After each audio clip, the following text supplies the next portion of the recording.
Yes. So with the E-Levy, I think we welcome it.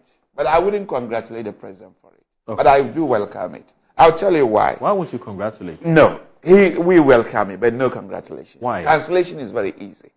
So welcoming is a good news for Ghanaians. It's a big relief. Let me put it in the right perspective. We welcome it because, you see, E-Levy, I agree with my colleague that it was a very unpopular move. Even within the NPP, we were very divided as to why we should have such tax. As you rightly said, when you look at the Ghanaian system, the informal sector is quite huge. One policy that will discourage the informal sector. And one way will be monetary policy, making people, instead of putting money under their bed, at least even if they are within the monetary system, banks can make good use of the money by giving it to people who really need it in the form of a loan. So that's one way it was what? Discouraging it.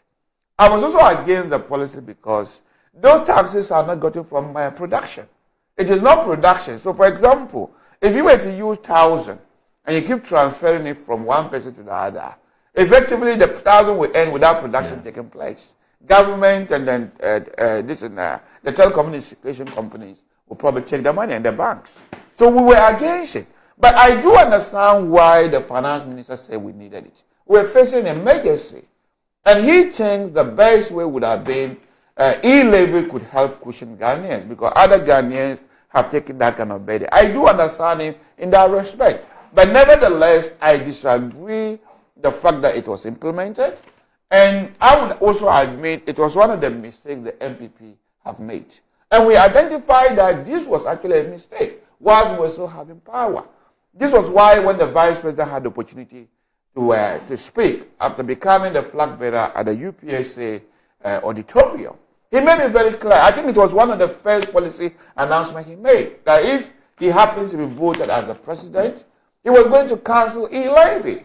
So whether it was NPP who comes to power or NDC, the expectation was that E-Levy would be cancelled. But before you go ahead, yes, what was your personal view about the introduction of E-Levy? Yes. I mean, asking you personally as an NPP communicator. No, I just said it was wrong because production hasn't taken place. Okay. You don't tax people unless you can point to the fact that fair enough. Somebody has gotten additional wealth from somewhere in the form of production. Fair enough. Yes. But you've been on this platform. Yes. Even when Randy was here. Yes. And I've condemned it. You condemned it? Yes. I publicly. Yes, I did. I'm one of the few people who speak my mind. I'm telling you, I've condemned it within the NPP cycle. I've said it is wrong. Really? Yes. I mean, you can go for the archives. Okay. I remember here with NDC, and I made it very clear. So that time was when we announced it while we were still in power. Not before it was introduced was when I came. Okay. But after the vice president had made the announcement, we were told that we had stolen that policy from the NDC because they were also proposing cancelling it. So I even point to the fact that, look, before it was introduced, the vice president was noted to have said that E-Levy was a bad idea before the introduction came in. But then, because of principles of, I suspect that the vice president wouldn't have even supported it when it was proposed in cabinet. But because of principles of collective responsibility, perhaps that is why he couldn't speak out to say that I'm against it. You see that? Because the cabinet operate within the principle of collective responsibility. Even if you disagree in cabinet, once something is agreed, I'm not saying that people shouldn't get me wrong. Maybe I might get attacked for it. I'm not saying the vice president have told me this. But I can predict he wasn't supporting it because of what he said previously before it was introduced. And immediately when he had the opportunity to campaign to become the president, what he said, that I'm going to describe it. It tells me that he didn't support it. So yes, I've always been against E-Levy. And that's why I welcome it. I asked that question because I needed to know whether you've been consistent. Yeah. I'm very consistent. Okay, so please go ahead. You're still saying that the president shouldn't take any credit. So there's cancelling is very easy. Yes, cancelling is very easy. Are you mindful? It doesn't need to incur any expense to cancelling it.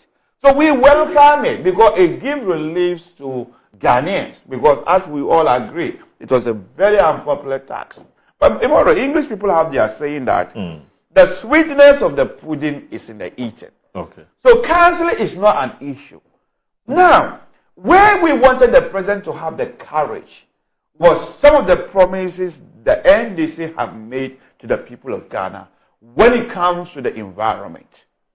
They made it very clear when the president had negotiation with organized labor.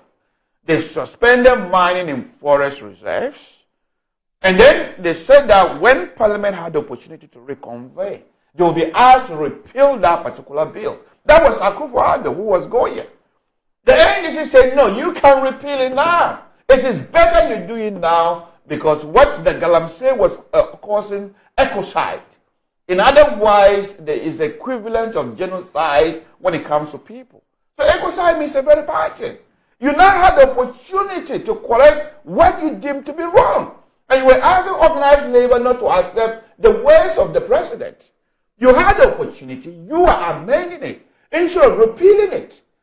If mining in forest reserve is extremely bad during Akufo-Addo, it is equally bad when it comes to John Mahama administration. So we want you to repeal it. This was your social contract with Ghanaians. But aren't you, by this submission, introducing some extraneous matters? Because we're talking about emissions tax, E-Levy, betting tax, which have been scrapped. Now you brought in Galamsey. The larger thing we are talking about, keeping promises of Ghana. He made mention of it. Yeah. Keeping promises but within the context. And delivering. Yeah, but it was within the context of specific promises that were made, right? And those promises that have been kept. We're not looking broadly speaking about all the promises that have been made and whether they've been kept. Broadly about keeping We're not there yet. Where it matters most. No, we're not there yet. Don't worry. Where it matters most. Yes, we'll get there. So, okay. So I notice you have a lot of passion for Galamsey. So we'll introduce that as our next topic. And then let's look at the betting tax, for example. Okay. This one, I'm not even sure whether I will welcome it because I am for betting tax. Why? Look, I mean, you know the issue. First of all, they say the probability of winning the lottery is almost as low as being struck by lightning. And gambling is one area that I think both Muslims and Christians agree is largely bad for us. Even though the NDC, again, when they were in opposition, they had the audacity to label some people as not being good Muslims. The lottery in Ghana is now led by a Sunni Muslim, apparently, who is now happy he forgot what the Quran said about gambling. Who is that? Who's this Sunni Muslim you're talking? Oh, the guy who is heading the National Lottery Authority. Oh, Abdul Salam. Yes, a Sunni Muslim. But then when they were in the opposition, they had the audacity to point to people for not being own Muslim. What is where they're heading gambling? So he needs to rethink about his Muslim faith. Because this is a clear injunction against you. Meanwhile, when people were interacting with the Christian community, something the Prophet encouraged when they migrated from Mecca to Medina, to coexist with your neighbor. What the vice president was saying, you had the audacity to criticize it. Now you are happily heading gambling. So the gambling tax, I don't agree with it. I think we ought to discourage the youth from gambling. There are other alternative ways they could do it. In other words, the same government is even robbing you more because the chances of winning is not there. And more or less the government removing it is to encourage you to gamble more because they will give you the illusion that you keep all your winnings. So I think I have a problem in that area. But E-Levy, I have no doubt. Emission tax, I'm not really sure where I stand in this. One, I don't understand how the tax was going to work. Okay. But across the world, most people are encouraging green energy. And we are also encouraging less pollution within the environment. Look at Beijing about 10 years ago. There was fog like this thing from fumes from vehicles everywhere. They transitioned very quickly to green energy. So this emission tax is almost like every major city around the world is introducing it. I know London have it for specific vehicles, not every vehicle. And most of the cities are having it. So, but all this boils down to whether the president or the government will be able to get enough money for the development they have actually promised Ghanaians. So while you cancel them, as we've already said, you need to expand the tax network. We cannot develop Ghana principally on loans. Citizens will need to chip in as also part of their social contract. Right. So I know that the government is working on a tightrope. So they have to find a way that the informal sector, how can they contribute? I think you touched on the E-Levy. I don't think E-Levy was the best way to get the, what they call it, the informal sector to contribute. Okay. And I think withholding tax could be another better way. As you said, if a plumber comes to work for you, elsewhere in the world, you are either required to report it, that somebody have done work for me, and I have paid them fully, or you will be required to deduct it and pay directly to the government. I'm not sure whether Ghana it will work, because it might lead to plumbers exchanging blows with landlords. So we have to find a better way, because taxation is an issue that you have to internalize. Because yes, both giving money to a gunman and then and government sometimes is equivalent. I mean, you feel like it's robbery. But at least with the government collection, we can internalize it to say that, okay, while the government will use it to construct the road, the government will use it for other purposes. So we can internalize it. And maybe we need to embark on serious campaign in the informal sector, or find a way that we just know where people's incomes are. I don't know the way.